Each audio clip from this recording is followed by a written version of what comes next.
എന്താ പതിവില്ലാതെ അടുക്കളയിലൊക്കെ? എന്റെ ചേച്ചിയുടെ കൈപ്പുണ്യെന്ന് പറഞ്ഞാ ഇതിലും കാണാനുണ്ട്. സുഖിപ്പിക്കല്ലേ കുട്ടാ, ഇതേ രാജി വറുത്തു വെച്ചതാ. അല്ല പറഞ്ഞോളി, കക്ഷിയോടെ? അപ്പൊ അതറിയാനാ വന്നത്? ഞാൻ ചുമ്മാ അങ്ങനെ കറങ്ങി വന്നപ്പോ അങ്ങനെ. അദ്ദേഹം നീരാട്ട് തുടങ്ങി തോന്നുന്നു.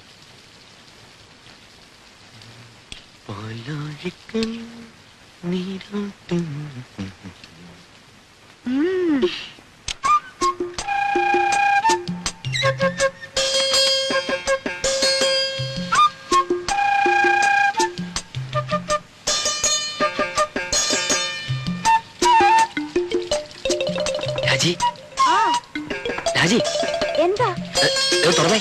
എന്തിനാ? തുറക്ക്. എന്താണ് പറയാൻ? ഒരു കാര്യമുണ്ട്, തുറക്ക്. ഞാൻ കുളി കഴിഞ്ഞിട്ടില്ല. അതൊന്നും സാരമില്ലെന്ന്, തുറക്ക്. അമ്മാവനെ. അമ്മാവൻ? അമ്മാവന്റെ കാര്യം കുറച്ച് കുഴപ്പ, തുറക്ക്, പറയാം. എന്താ? അമ്മാവനെ. അയ്യോ, എന്താ ഉണ്ണീട്ടത്? വേണ്ട ഉണ്ണീട്ട, പുറത്തു പോ. വേണ്ട. ആരുമില്ലെന്നേ.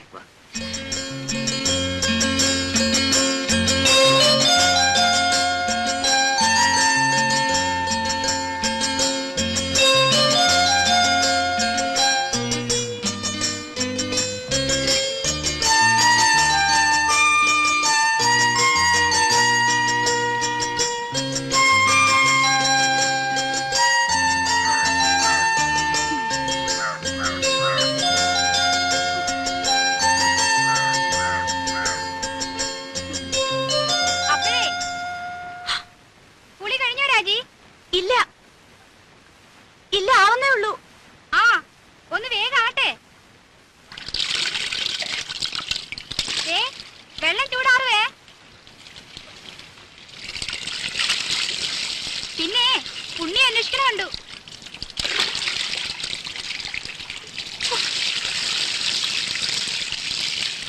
വിലസനേച്ചി ഒരു ഉപകാരം ചെയ്യോ? എന്താ? അകത്തിരിക്കുന്ന സർപ്പം എടുത്തു തരുമോ? എവിടെയാ ഇരിക്കണേ? അലമാരിയുടെ മുകളിൽ കാണും.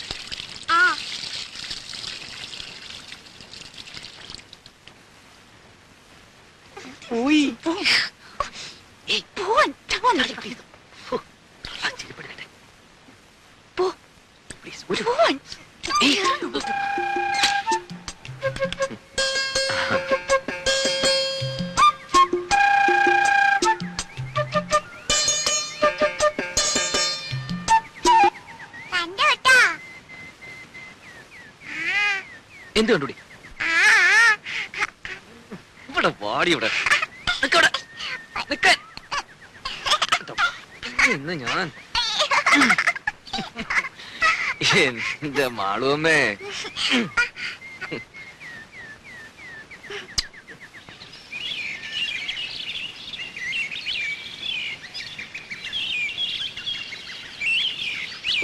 ഒരു സ്വസ്ഥത ഇല്ലാന്ന് വെച്ചാ ശയന പ്രദക്ഷിണം, അത് കഴിഞ്ഞപ്പോ ഒരു ഷഷ്ടി പൂർത്തി, ഓരോ കുരിശുകളെ.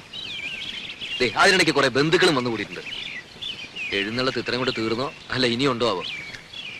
എന്നാ ഈ വന്ന് കേറുന്നവർക്കെങ്കിലും ഒരു കോമൺ സെൻസ് വേണ്ടേ? അതുമില്ല.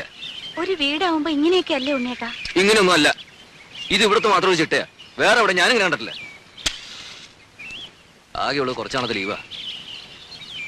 അത്ര വിഷമമുള്ള ആൾക്ക് എന്നെ മോളെയും കൊണ്ടുവരുന്നല്ലോ. താനെന്നെങ്ങനെ വാരാതെ? അതിനുള്ള ഏർപ്പാടൊക്കെ ഞാൻ നടക്കുന്നുണ്ട്. ഇത്തവണ പാസ്പോർട്ട് റെഡിയാക്കി വെക്കണം. 6 മാസത്തിനുള്ളിൽ ഗ്രീൻ കാർഡ് കിട്ടും. പിന്നെ വിസ അയക്കുന്നു, താനും മോളും കൂടി പറക്കുന്നു. വിട്ടത് തന്നെ. ഉണ്ണിയേട്ടന്റെ അമ്മയല്ലേ ആള്. അമ്മ അത് ഇതൊക്കെ പറയും. എത്ര നാളെന്ന് വെച്ചാൽ ഒറ്റയ്ക്ക് ഇങ്ങനെ കഴിയാ? എന്തായാലും ഞാൻ ചിലതൊക്കെ തീരുമാനിച്ചിട്ടുണ്ട്. നാളെ തന്നെ പോയി പാസ്പോർട്ടിന് അപ്ലൈ ചെയ്യണം. സ്വപ്നം കാണാം. ഈ ഷഷ്ടിപൂർത്തി എന്ന് പറയുമ്പോ വേണ്ടപ്പെട്ടവരൊന്നും ഒഴിവാക്കാൻ പറ്റില്ല. വേണ്ടപ്പെട്ടവരെയൊക്കെ വിളിച്ചിട്ടുണ്ട്. എന്താ? രാജയുടെ അച്ഛനെ വിളിച്ചിട്ടില്ലെന്ന്. വേണ്ടപ്പെട്ടവരെയൊക്കെ വിളിച്ചിട്ടുണ്ടെന്നാ പറഞ്ഞത്. അതല്ല സരസ്വതി, ഇനിയിപ്പൊ പഴയ അത് വിരോധം മാത്രം ഓപ്പ പറയണ്ട. അവിടെ ആങ്ങളെ കെട്ടിക്കൊണ്ടുവന്നത് ആരെയാ? ഒരു നസ്രാണിച്ച്. എന്നിട്ട് ആ കാർന്നൊരു 2 കൈ നീട്ട് സ്വീകരിക്കാനും. എന്നെ കൊണ്ട് കൂടുതലൊന്നും പറയിക്കണ്ട കേട്ടാ. ആ കുടുംബത്തിൽ നിന്ന് ഒരുത്തി അവിടെ കയറ്റിയത് തൃപ്തി ഉണ്ടായിട്ടൊന്നുമല്ല. എന്റെ മോൻ കുരുങ്ങി പോയില്ലേ, ഇനിയിപ്പോ ഉപേക്ഷിക്കാൻ പറ്റുമോ? അത് അതോടെ മതി. അതിനപ്പുറത്തുള്ള ലോഹ്യൊന്നും വേണ്ട.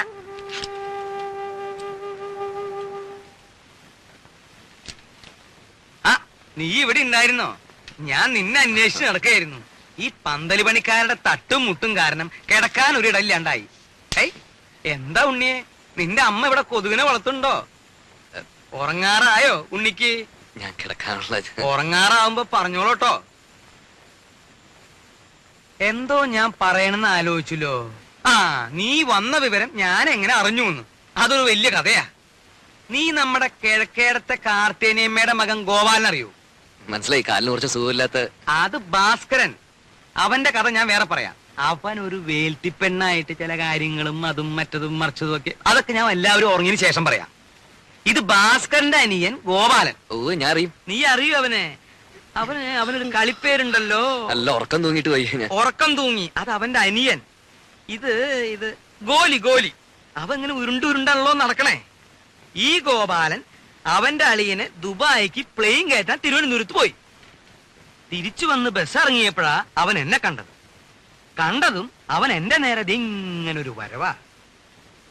ഈ ഗോലി എന്തിനാ എന്റെ മെക്കിട്ടേക്ക് ഇങ്ങനെ ഉരുണ്ടു വരണേന്ന് ഞാനും വിചാരിച്ചു. ഞാനും അവനും തമ്മിൽ ഏതാണ്ട് ഇങ്ങനെ എത്ര അടി ഉണ്ടാവും? 2 അടി കാണും. അല്ല, 3 അടിയുണ്ട്. സ്വിച്ചിട്ട പോലെ അവിടെ നിന്നു. ഇവന്റെ നിൽപ്പ് കണ്ടപ്പോ ഞാനൊന്ന് അന്താളിച്ചു. എന്താ ഗോപാല ഉണ്ടായേന്ന് ഞാൻ ചോദിച്ചു. അപ്പൊ അവൻ പറയാ, തിരുവനന്തപുരത്ത് വെച്ച് അവന്റെ അളിയനെ ദുബായിക്ക് വണ്ടി കയറ്റാൻ ചെന്നപ്പോ എയർപോർട്ടിൽ വെച്ച് ഉണ്ണി വന്നു എന്ന് അറിഞ്ഞുത്രേ. അങ്ങനെയാ നീ വന്നു എന്ന് ഞാൻ അറിഞ്ഞത്. അല്ല, എനിക്കൊരു പ്ലാനൊക്കെ ഉണ്ട്. മൂത്ത മകൻ ചന്ദ്രശേഖരനെ 1 മാസം തടിയുടെ പോലെ ഇരുത്തിയിട്ട് അമേരിക്ക, കാനഡ ഇങ്ങനെയുള്ള പുണ്യസ്ഥലങ്ങളൊക്കെ ഒന്ന് സന്ദർശിക്കണം. അടുത്ത് കിടന്നിടൂ അമ്മാവാ.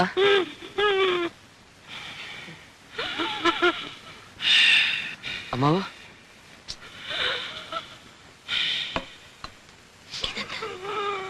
ഷീറ്റോടെ വലിച്ചെടുത്ത് കാട്ടിലേക്ക് കളയും ഞാൻ. ഈ വീട്ടിലൊരു സ്വസ്ഥതയില്ല.